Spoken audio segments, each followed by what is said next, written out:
Hi everyone, welcome to 24/7 Football for another edition of Lives in the Game. And this week we're joined by Italian football writer and pundit Adam Digby. Adam, thank you very much for coming on the show. So we're going to be speaking to Adam today, similar to the other episodes. We're going to be speaking about his career, how he got into it, and also issues from around Italian football mainly as well. So Adam, have you always done things within football within your professional career, writing-wise? Writing, yeah. Has it always been writing throughout your career, or is it something that you fell into? I kind of fell into it. I'm 41 this year. You don't look it. And until I was 26, 27, I worked at Morrison's. I worked at I worked at Carpetwright, and a few other jobs around, and then I just started writing from there. And what made you go into writing? What made you start writing in general?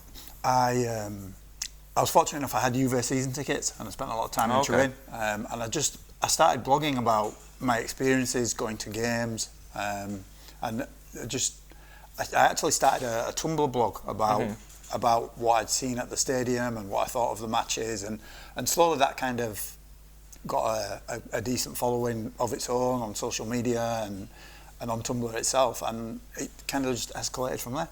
So you've amassed over 33,000 followers on Twitter. Did you ever think that you would get to that stage, and ultimately has that social media enhanced your career? I think it definitely has, yeah. I never thought I would. I was just a football fan writing about my experiences going to the stadium and writing about what I'd seen and what I'd watched and my thoughts, and I didn't think it was that interesting, to be honest, but people obviously thought differently. And then thanks to Twitter, you only need to get the right retweet from the right person, and like if somebody like Gabriele Marcotti retweets something that you've written about Juve, people take interest and people take notice, and it just kind of snowballs from there. And now you work for the likes of Unibet, 442. How did you take it up a notch in terms of your professionalism, as in getting these types of jobs? I started pitching myself to places, and then obviously as you start to get knocked back because they don't know who you are, you can scale your ambition back and go to smaller places and small websites who were just commissioning articles for free, really. I started picking that up, and then slowly I started to get some paid work, and then again, it only takes one or two of the right transfers, like Pogba going out to play for Juve, and then Tevez, and then players coming from Serie A to the Premier League, when people are looking for that kind of insight that people who write about the Premier League every day don't have about some random guy who plays for Genoa. You are better placed than those people, and there's always room for an opinion from somebody who's actually there, who gets to watch matches, and who knows the person that they're talking about. So you're now I'd say one of the leading Italian sports writers based in the UK. Why are you so passionate about Italian football? What made you go into Italian football in general? I started watching Italian football as a kid, and just the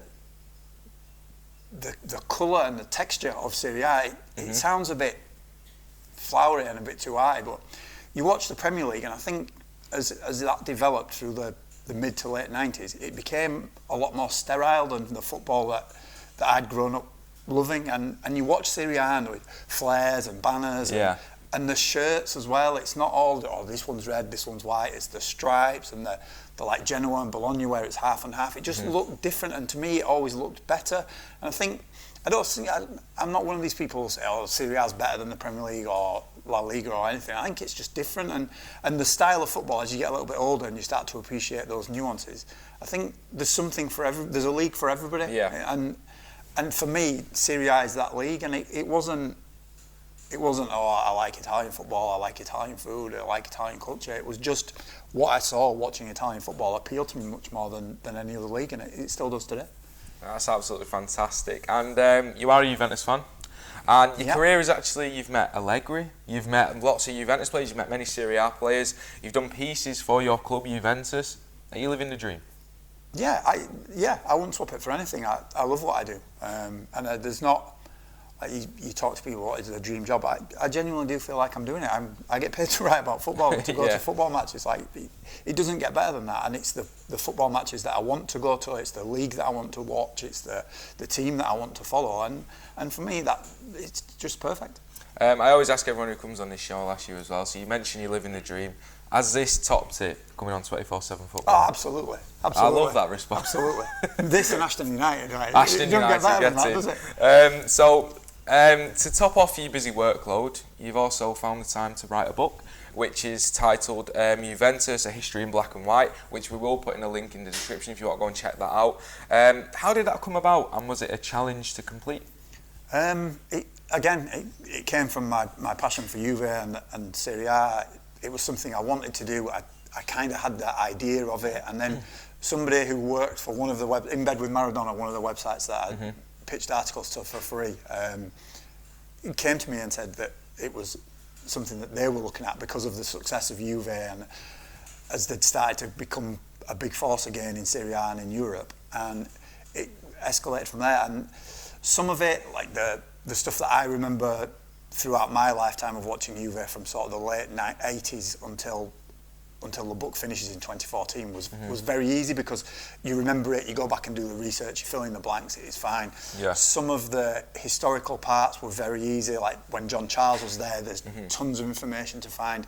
But some of the other stuff, some of the very, very early parts of Juve pre-1930, and some of the between the 50s when John Charles was there and the 70s when Juve became a big force in Europe was really, really difficult. And I was fortunate enough that obviously being able to speak and read Italian helped me with some of that research. And Juve were great too. They opened up their archives and let me thumb through stuff there and find the information that I was missing. But yeah, those early chapters on the very first, the beginnings of Juve, and then the sort of the middle were really, really difficult, yeah. I was wondering as well, when you write a book titled with Juventus, do you have to get permission from Juventus to let you write this, or?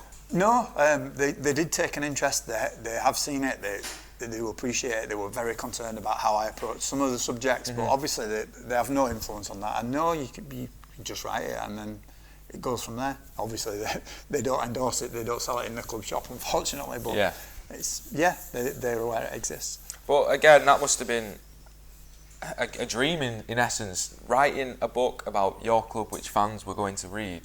You must have really loved doing that. Yeah, I did. And I had to keep reminding myself of that through those researching those difficult chapters. Yeah. Like I said, it was a chore at some stages, but at the end of the day, it was all worth it when someone hands you that actual physical book and you've got it in your hand. And that was a big thing for me, is that it wasn't just an e-book, it's been published, it's a tangible thing. And yeah, I'm really proud of that. There'll be people watching this wanting to get into not just the footballing sports industry, but sport as a whole.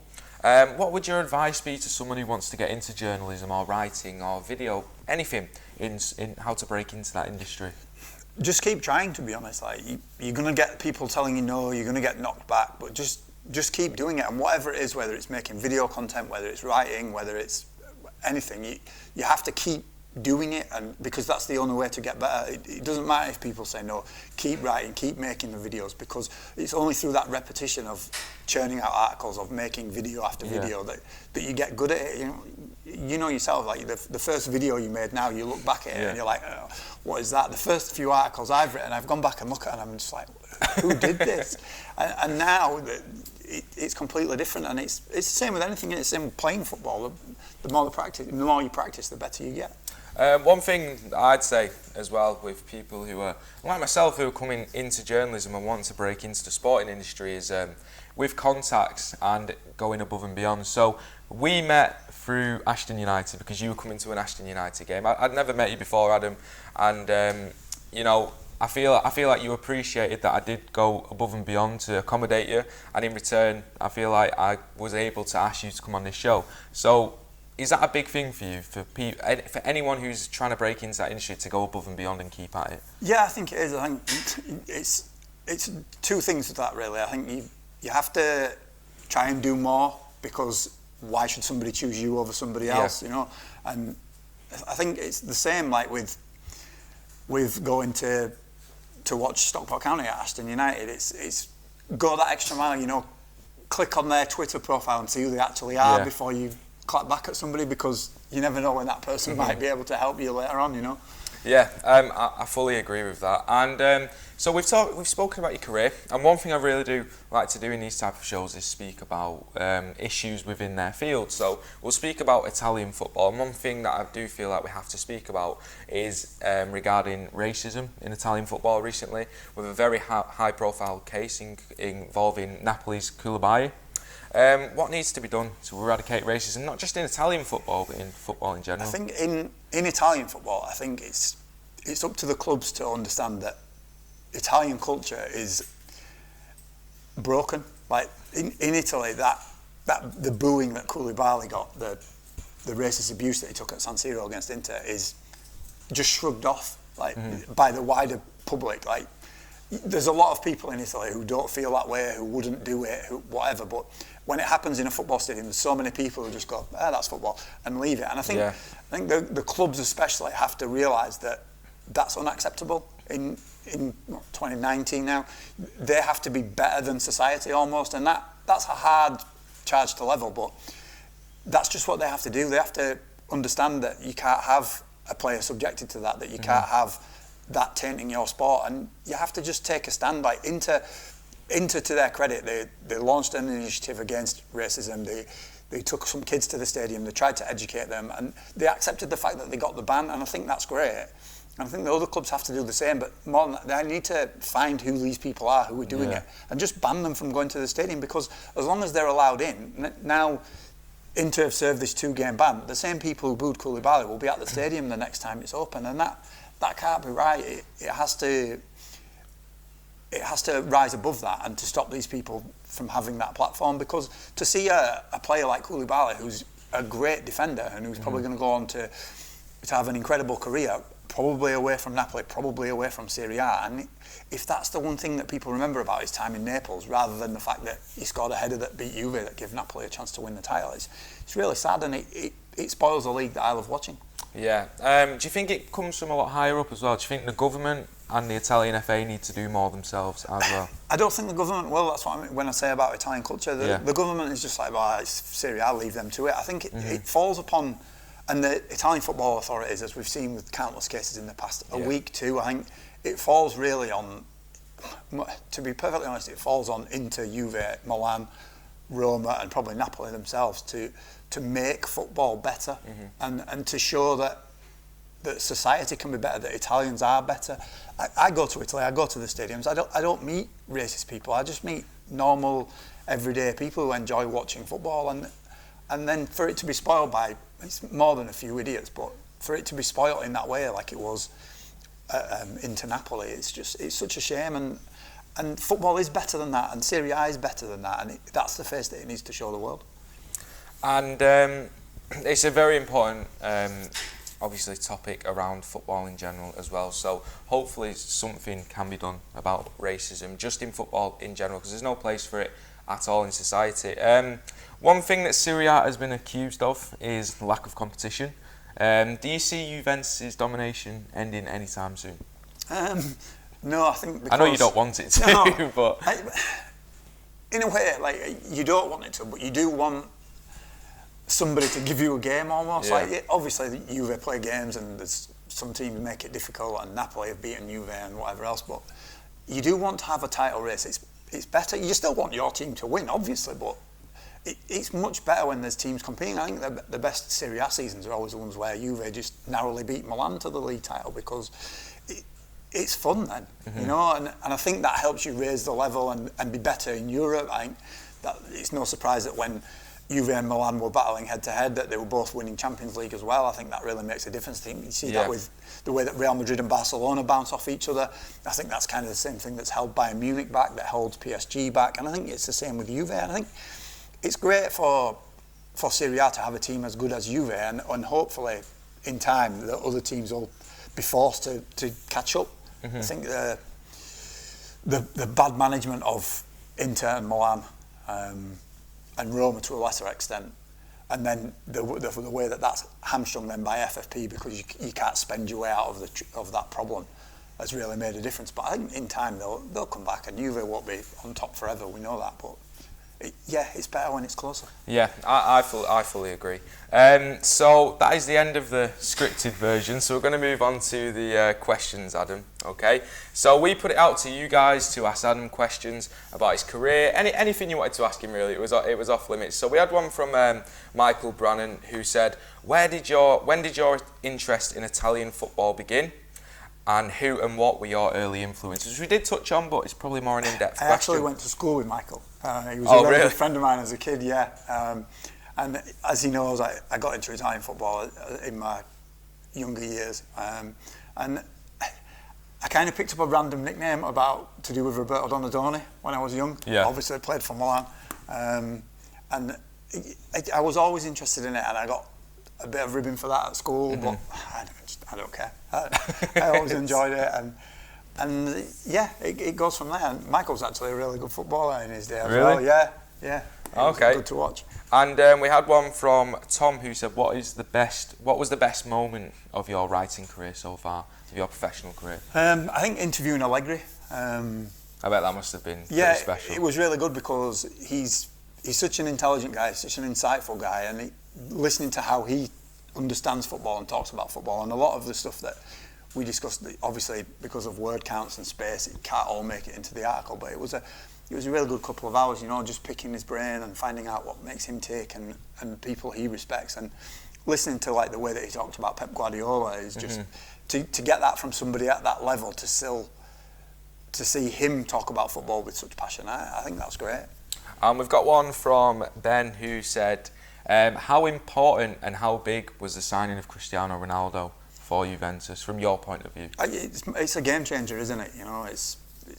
You sign one of the two best players in the world, it changes everything. It's made Juve's share price go through the roof. It's made their social media following do the same. Yeah. And at the moment, you're not seeing the effect of that on the pitch because it's January. The games they are what they are. He scored a penalty to help Juve beat Lazio at the weekend, but Juve would beat Lazio without Ronaldo. They've signed him for the latter stage of the Champions League, and that's ultimately where their aim is and the reason for doing it. And it's great that they've got an extra 1 million followers on Instagram, but if they end the season without the Champions League trophy, it will be seen as a disappointment. It's huge, and it's the one thing that maybe puts them over the edge for winning that trophy that they've come so close to in the last few years.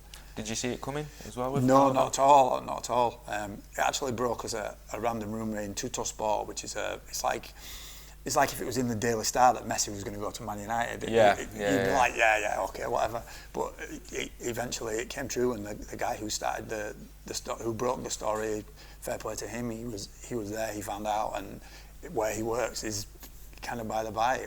It took everybody by surprise, I think. One thing that I wanted to ask you personally, but I forgot to ask you before. What are your ambitions for the future? Is there anything else that you want to achieve? Is there anything else you want to go into? I think I'd like to write another book, but no, I'm happy doing what I'm doing. I love writing about Serie A. I love being able to write stories about probably a little bit of stuff that's off the beaten track, telling stories about how certain players came to prominence, about their beginnings, and going back to going above and beyond, and not just writing an article that reads like a Wikipedia page or this game started and in the third minute blah blah blah. I think telling the stories and the background and explaining some of that colour that attracted me to Serie A in the first place. I think learning more about that and being able to share it is really important, and that's what I love doing, and I don't see that changing anytime soon. Right, fantastic. Adam, again, thank you so much for coming on. It's been an absolute pleasure.